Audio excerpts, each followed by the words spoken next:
So you've decided to come to Japan. Awesome. Have you ever heard of the Japan Rail Pass or JR Pass? Need some help deciding if you should get one? Want to know what's covered with the pass? What is the new baggage regulation anyway? And how do you reserve your seats? Well, I'm going to answer those questions and more in this video. So first I'm going to introduce the JR Pass, the types, the lengths and the costs, what trains are covered and also not covered with the pass. I do a cost comparison using a popular itinerary to help you decide whether to get it or not. Introduce the new baggage regulations and go through how to reserve your seats, including for oversized baggage. And finally, I'll end with some tips and advice for using the JR Pass. With all that being said, let's get going. So what is the JR Pass? It's a tourist-only train pass which allows unlimited travels on almost all JR trains and some JR buses within a given period. So basically one ticket that lets you ride most things. There are exceptions though, such as the subway and metro lines, but more on that later. So there are two types of JR passes. The first one is the ordinary JR pass and the second is the green or first class JR pass. So on most trains in Japan, there are non-reserved carriages, reserved carriages, and green reserved carriages with the green four-leaf clover mark. This will be written on the side of the train near the doors in English, so you can check before getting on. So if you have the ordinary JR pass, you can take both the non-reserved carriage and reserved carriages for free.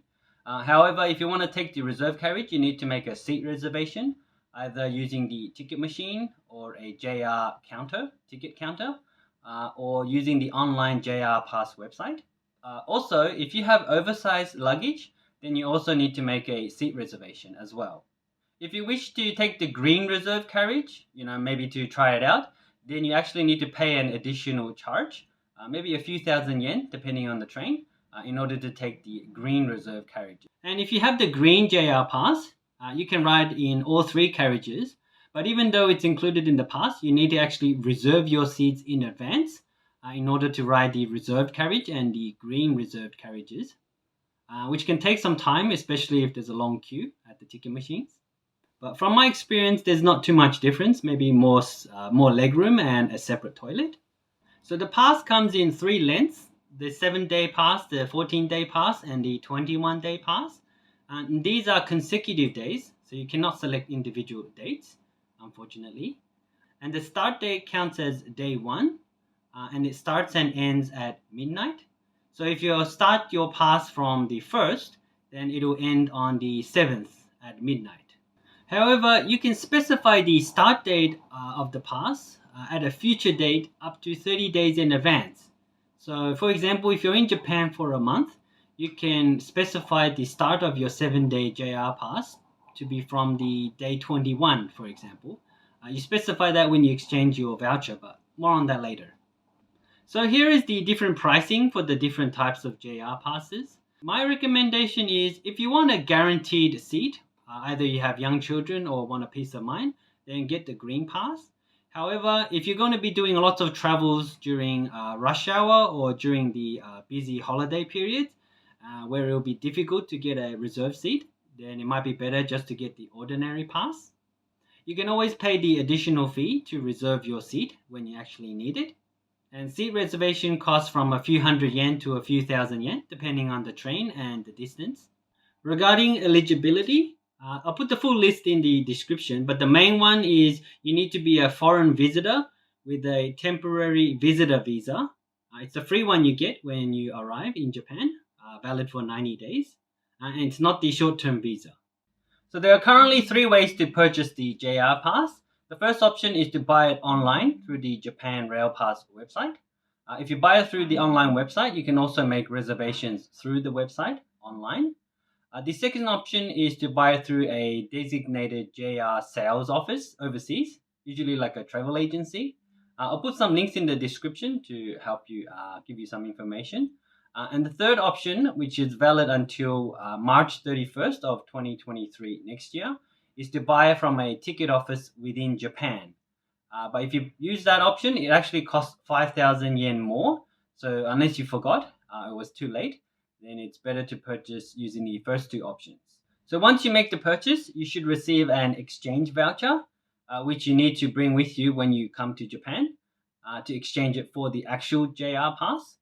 So when you make the exchange, you need to bring your passport and come in person and actually show the temporary visitor status, the stamp in your passport, in order to make the exchange. So if you don't have that temporary visa status, then you can't exchange your voucher for the JR pass, so be careful of that.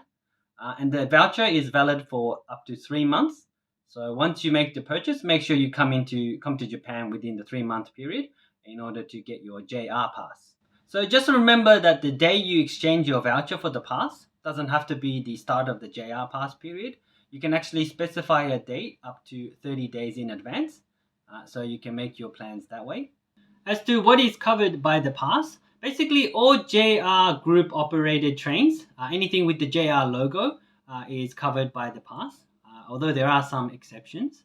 So all Shinkansen bullet trains, such as the Hikari, Kodama, and Sakura trains from Tokyo to Osaka, is covered by the pass, but it excludes the Nozomi and Mizuho trains. So the Nozomi train is the fastest bullet train from Tokyo to Osaka, and it takes about 2 hours and 30 minutes. But the next fastest is the Hikari train, covered by the pass, and it's only 30 minutes later. It takes about just over 3 hours to get from Tokyo to Osaka, so there's not much difference.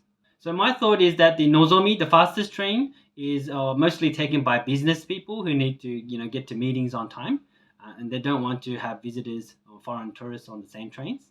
That's just my take on it. So the Tokyo monorail, which connects Haneda Airport to the city center, is covered by the pass. And also the Narita Express, which connects Narita Airport to the city center, is also covered by the pass. But you just need to make sure to reserve your seats when taking the Narita Express. So some local JR buses are also covered by the pass, but express and highway buses are not covered by the pass. So the JR West Miyajima ferry to see the Itsukushima Shrine is covered by the pass, but the JR Kyushu ferry is not covered by the pass, so just be careful which ferry you're taking. It's one of the only ferries that's covered by the JR pass, so I would utilize it if I'm visiting Itsukushima Shrine. So regarding the question, is it worth it? So I'm going to go through a common first-time itinerary using the JR pass, about 10 days, to hopefully help you decide whether to get it or not. So I'm going to keep things simple and only include the major travel costs. So on day 1, we would arrive in Tokyo, maybe spend 3 days sightseeing in Tokyo. So day 1, day 2, day 3, without the JR pass, so no JR pass, mostly doing local train travels, so it won't be a high cost. And on day 4 in the morning, I would activate the JR pass for the 7-day period. So it covers our day 10 when we return. So on day 4 in the morning, we would take the Shinkansen bullet train from Tokyo to Osaka. It takes about 3 hours on the Hikari train, and it costs about 14,000 yen one way if you don't have the JR pass. So I would spend the next 2 days in Osaka. So day 4 and day 5 is in Osaka. After Osaka, on day 6, I would take the bullet train to Kyoto. It's a very short trip, so it will only cost about 1,400 yen to get from Osaka to Kyoto. And it's also covered by the JR pass.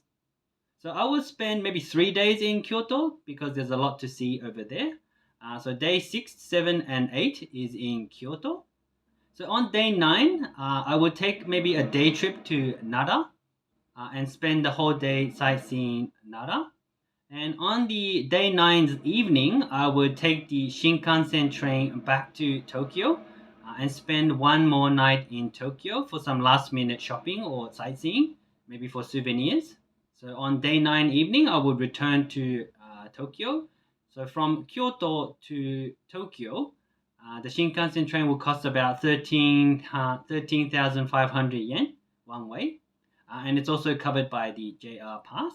So on day 10, we would do last minute shopping, sightseeing in Tokyo, and then finally take the Narita Express train back to the airport for our flight back home on day 10.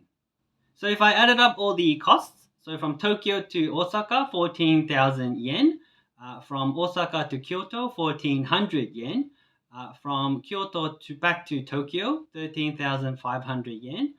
And from Tokyo Station to Narita Airport, 4,000 yen. It'll come down to about 32,900 yen, which is a little more than the 7-day ordinary JR pass. So that's how you could compare the different costs. Of course, this doesn't include all the local train travels within the cities, Osaka and Kyoto, during your travel. So that could, add up and potentially be a consideration. Just some general tips. So make the most of your JR pass by using it for the longest leg of your trips, especially the bullet train trips, because they will cost the most. So activate the JR pass in the morning instead of the evening so you don't waste a day. And for this itinerary, it would only cover the one-way trip from Tokyo to Narita Airport via the Narita Express. So there's a new luggage regulation since May 2020 in preparation for the Olympic Games. It's called Baggage 160, and it's for all JR trains, but especially Shinkansen trains, and it's currently still in effect. So any luggage under 160 centimeters, measured by the length, height, and width, does not require a reservation, so you can just take it on with you on the trains. Any item between 160 and 250 centimeters requires a seat reservation, so you need to actually reserve your seats using the oversized luggage reservation option. And any items or luggage above 250 centimeters, you can't take on the trains, and you have to send it via courier service, which I'll put in the link in the descriptions. So each person can bring 2 pieces of luggage for free. You just have to make a reservation if it's between 160 to 250 centimeters. The length of the luggage must not exceed 2 meters, and it must be under 30 kilograms. So I think skis and snowboards should be okay if you make a reservation. You can use the baggage size measures, just like at the airports, to check if it exceeds the height or not. So passengers with oversized luggage, that is between 160 to 250 centimeters, that don't have a reservation, you'll get a fine of about 1,000 yen if they find you or catch you on the trains without a reservation. So be careful of that. And this does not apply to baby strollers and sports equipment like bicycles, as well as musical instruments if it's within the cases, as long as it doesn't exceed 250 centimeters. So the luggage rules applies for conventional trains as well, but you just don't need a reservation. So be careful when taking large luggage on the trains, you might get caught. It's less strict on the local trains, so try and avoid the rush hours if you can. If you have luggage over 250 centimeters, you need to use a courier service, a delivery service, to transport your item to your hotel or location. And there are 2 main services, the Yamato service and the Sagawa service. And the cost depends on the distance and the weight and also the size of the package. I'll put a link in the description for the 2 sites, and they're also available in English. In order to use the JR Pass, it's very simple. Instead of passing through the normal ticket gates, you need to show your JR Pass to a train staff, usually standing near the ticket gates, and they'll let you through from the side. This applies for entering and exiting the ticket gates. It's also the same for buses and ferries as well. Also, you may need your passport as well, so keep it with you. When using the ticket machine to reserve your seats, you need to use the seat reservation ticket machines, which kind of looks like this, like blue or orange. So from the main menu, you can change the language to English up the top, but then you need to select Japan Rail Pass at the bottom. If you reserve your seat tickets online through the website, then select the top option. Otherwise, select the second option, select train to use now. On the next screen, you need to select the number of passengers or the number of people with the Japan Rail Pass. And on the next screen, you need to scan your JR Pass or enter the reservation number. So on the next screen, I think you need to enter your passport number as well, which is why I said to keep your passport with you. And then just follow the on-screen prompts to make your train reservation. You can also use the JR ticket counters to reserve your seats. Just look for the green reclining seat logo somewhere in the station. They're usually only available at the major stations, but if you look around, there might be a ticket counter near you. If you bought your ticket through the Japan Railways website online, then you can also make seat reservations through the same website after you log in. I'll put a link in the description to the seat reservation guide. It's also available in English. So here are some additional tips for using the JR Pass. So children ages 6 to 11 require a child pass, which is basically half price of the adult tickets. And children under the age of 6 travel for free, but they just need to sit on your lap on the trains.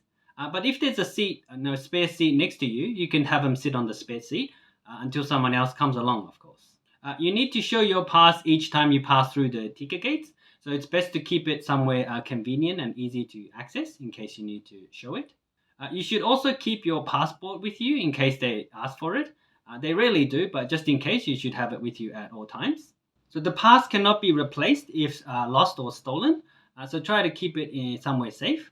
If you do happen to lose your pass though, I will first speak to the station staff, and they might be able to phone the station or the train to find the pass and look for it for you. Hopefully find it.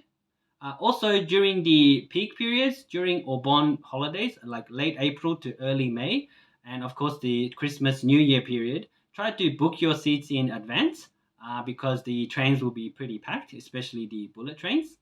Well, there you go. I hope this video will help you use the JR Pass, make the most of it, and also help you decide whether to get one or not. So that's it for today's video. I hope you've enjoyed it and found it helpful. Please let me know what you think in the comments, or if you have any questions. Please like and subscribe if you'd like to see more content from me, and I'll see you in the next video.